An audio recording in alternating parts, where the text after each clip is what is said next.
जय जगन्नाथ पिला माने ओ ट्रिपल एसी तरफ गोटे बहुत बड़ इंपोर्टाट अपडेट आसी सारी आज हूँ 26 मार्च 2025 देखिपे नोटिस आसी रिगार्डिंग आपंकर publication of provisional result of the written test and provisional screening list for document verification for the post of pharmacist and multipurpose health worker male जोटा MPSW मेल कैंडिडेट मानकर under combined recruitment examination 2023 okay.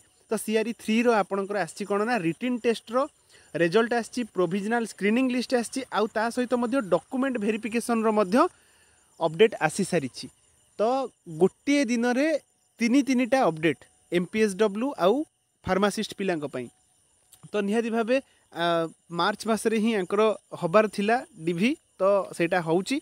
तो एमती आपणकर गोटे bye गोटे जो रही forest guard है तापर पुणी RI है ये सबू आपणकर धीरे धीरे ये रिक्रुटमेंट जहाँ भी अपडेट अच्छी आगामी दिन में आम देखा मिल। तो रेडी हो जातु MPSW पिला माने। तो आपणकर डीवी मार्च मसरे सरीज तापर आपणकर पोस्टिंग एप्रिल आड़ को हबार संभावना रोचे ओके।